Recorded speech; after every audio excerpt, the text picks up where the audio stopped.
Então, pessoal, vou fazer uma pergunta de uma dificuldade extrema para vocês, certo? Imagina uma balança, eu vou colocar 50 kg de arroz na balança e mais 30 kg de feijão, certo? Quanto que vai medir a balança? Não tem pegadinha não, quanto que vai medir a balança? 50 mais 30, 80 kg, acho que ninguém duvida disso, né? Então, será que todas as vezes que eu somar 50 mais 30 vai dar 80? É que está o detalhe, há possibilidade de não dar esse valor. Como? É isso que nós vamos falar hoje, certo?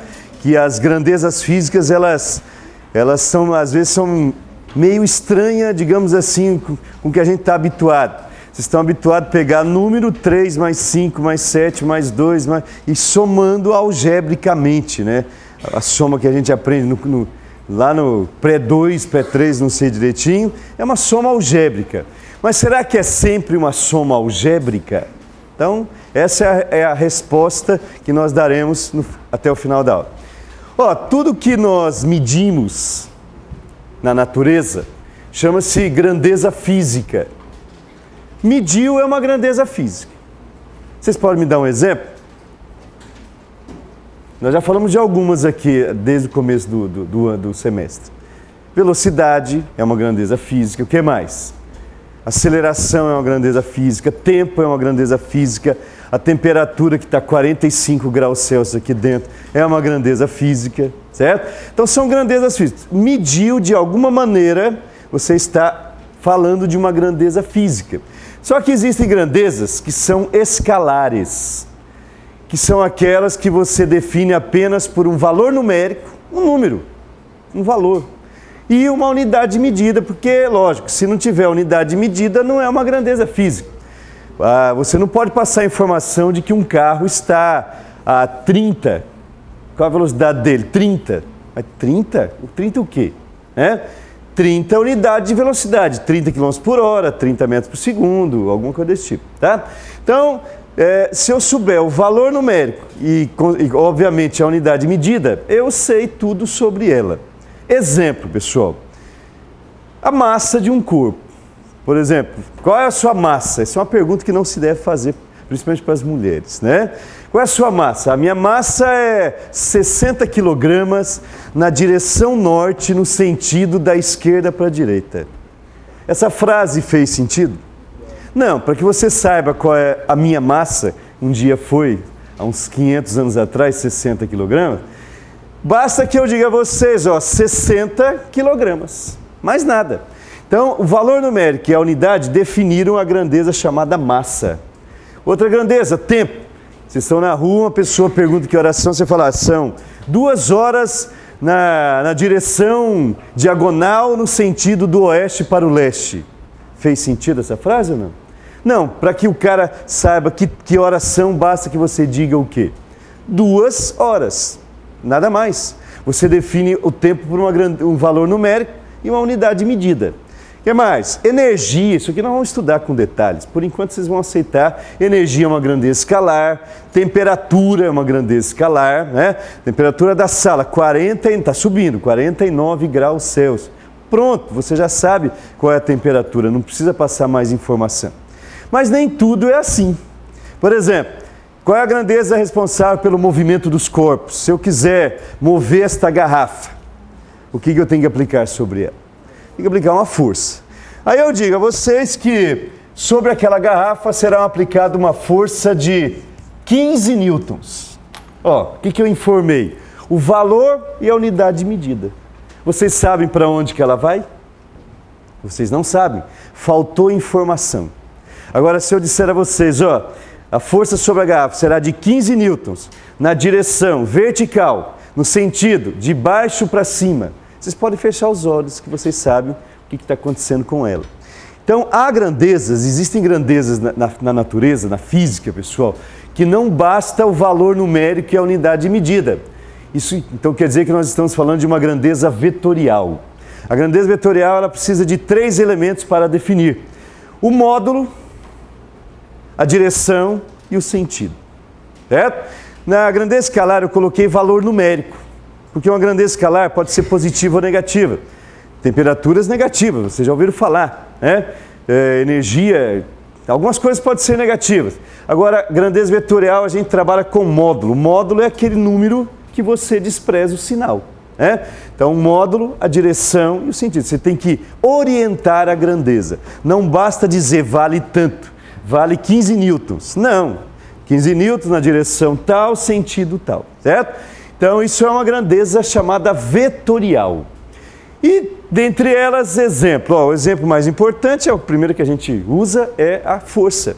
Força é uma grandeza vetorial. Você não define apenas por um valor, por um módulo. Velocidade. Lá na Avenida Brasil, tem um carro, essa informação que eu estou dando a vocês. Tem um carro, nesse momento, passando a 40 km por hora. Certo? Você sabe para onde ele vai? Vocês não sabem. Mas mesmo estando aqui dentro da sala, vocês saberiam se eu tivesse dado a informação correta. Quanto que eu falei? 40, né? 40 km por hora, direção. Vamos supor que seja horizontal, sentido, da Avenida Paraná para a Avenida São Paulo. Vocês não precisam estar olhando o carro, vocês sabem para onde ele está indo. Porque eu passei as 3 informações fundamentais para uma grandeza vetorial. Então a velocidade a aceleração é uma grandeza vetorial. A gente viu aí que tem movimentos acelerados e retardados. Acelerado é quando a aceleração é favorável ao movimento. Já orientei, favorável. Retardado é quando a aceleração é contrária ao movimento. Então, pessoal, ao orientar, você está falando sobre uma grandeza vetorial. O grande problema é exatamente trabalhar com soma de grandezas vetoriais. Grandeza escalar todo mundo sabe fazer. Se eu falar para vocês 3 horas mais 4 horas mais 2 horas dá quanto? 3 mais 4, 7, mais 2, 9. 9 horas, né?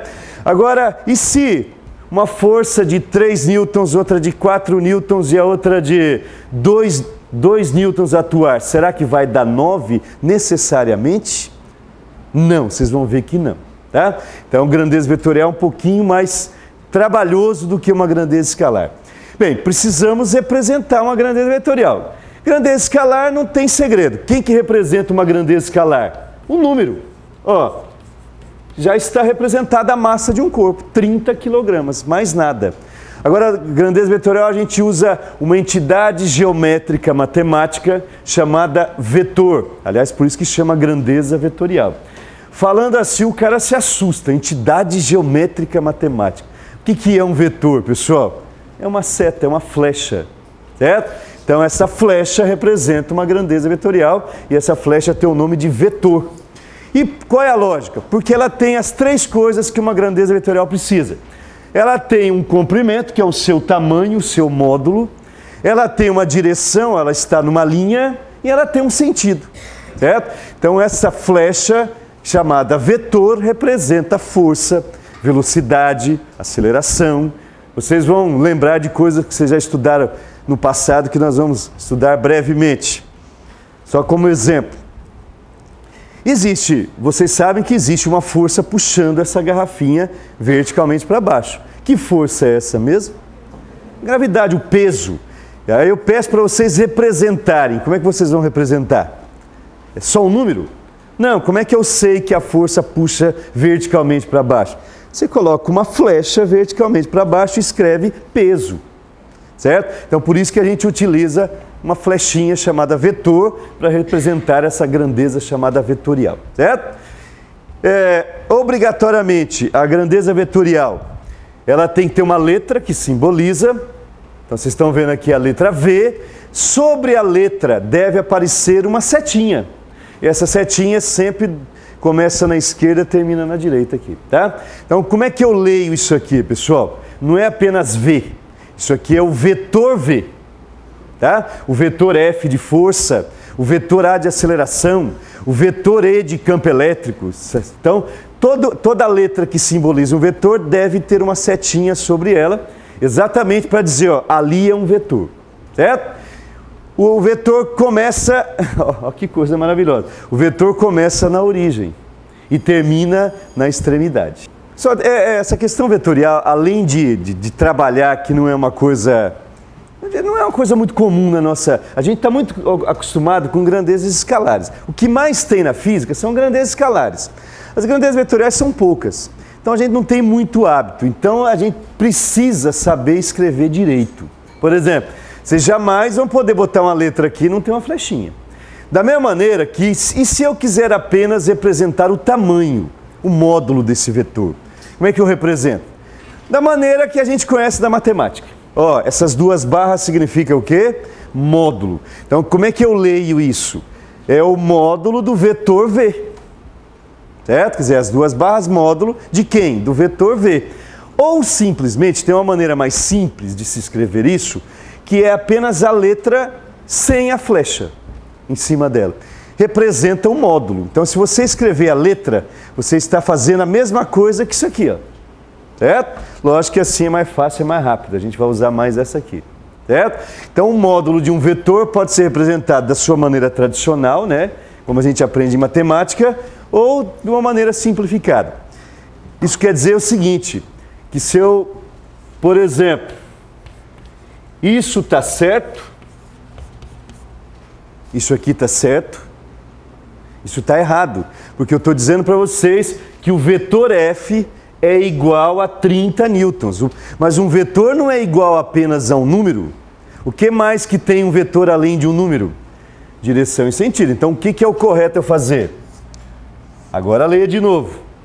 O módulo do vetor F vale 30 newtons, aí você escreveria embaixo, a direção dele é tal, o sentido dele é tal. Certo? Então você não pode pegar o vetor e dizer que ele é igual ao número, porque ele não é igual ao número apenas. O módulo dele é, mas aí tem a direção e sentido. Então é proibido se não tivesse as duas barrinhas aqui, certo? Ou qual seria outra maneira de representar? Agora, isso está correto. O módulo de F vale 30, porque escrever assim ou assim é a mesma coisa, tá? Agora, representar a flecha tem que ser com a setinha em cima da letra, beleza? Então, cuidado, muito cuidado com isso aí, porque vocês vão ser cobrados. Tem exercício vestibular que é só para cobrar a linguagem vetorial, se o aluno tem a noção do que ele está fazendo. E aí, pessoal, aqui a gente entende também por que usa-se a palavra módulo para um vetor. Porque o vetor é uma flecha, e uma flecha ela tem um comprimento. Eu não posso medir o comprimento de uma mesa e falar para vocês que o comprimento dela é menos 1,5 metro. Isso não faz sentido. Comprimento é um negócio positivo, digamos assim, certo? Então, o vetor não pode ter módulo negativo. Por isso que a gente usa exatamente a palavra módulo, tá certo? Outra coisa que se confunde muito são algumas propriedades dos vetores. Por exemplo, a pessoa para vocês na rua, ô mocinho, onde é que fica a Catedral de Maringá?